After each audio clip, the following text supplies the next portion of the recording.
شوہر کا انتقال ہوا، بیوی نے دوسری شادی کر لی، جی تو اس صورت میں کیا صورت بنے گی؟ دیکھیں، بوقت انتقال جب وہ اس کی بیوہ تھی صحیح، تو ایسی صورت کے اندر اس کا حصہ جو ہے وہ بن گیا، وہ صحیح، حقدار ہو گئی۔ ٹھیک ہے، اب جو حقدار ہو گیا تو اس کا حق کسی وجہ سے ساقط نہیں ہوگا۔ ٹھیک، تو اولاً تو یہ کوئی ایسی وجہ ہی نہیں ہے، اب جب اس کا جو ہے وہ انتقال ہو گیا تو عدت گزارنے کے بعد شرعاً اسے اجازت ہے کہ وہ جہاں چاہے جو ہے وہ نکاح کرے۔ صحیح، تو اگر وہ نکاح کرتی تو اس نے کوئی گناہ کا کام تھوڑی کیا، نہ اس پر صحیح، یہ لازم تھا کہ وہ بقیہ پوری زندگی جو ہے وہ اسی کے گھر میں جو ہے وہ رہ کر گزارے۔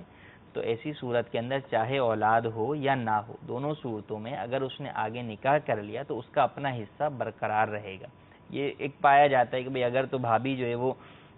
بھائی کے انتقال کے بعد گھر میں ہی رہ رہی ہیں تو پھر بھی شاید کوئی وراثت کا حصہ دینے کی بات کریں، لیکن اگر وہ اپنے میکے چلی گئی یا اس نے کوئی اور شادی کر لی تو اب یہ کہتے ہیں کہ بھئی جب بھائی نہیں رہا تو ہمارا بھابھی سے کیا جو ہے وہ تعلق رہا۔ صحیح، تو ایسی صورت میں اسے وراثت سے محروم کر دینا یہ ہرگز جو ہے وہ جائز نہیں ہے، بلکہ اس کا جو بھی حصہ بنتا ہے 8واں یا چوتھا حصہ اولاد جو ہے وہ نہ ہونے کی صورت میں یا ہونے کی صورت میں اس کے مطابق وہ حصہ اسے دینا ضروری ہے۔ ٹھیک، اور یہ ہے کہ جس کا جو حصہ ہے اسے فوری طور پر دے کر بری الذمہ ہو جائیں تاکہ آگے کے جو معاملات میں جو ہے وہ پیچیدگیاں آنی ہیں ان سے ابتداءً ہی بچ جائیں۔ ٹھیک۔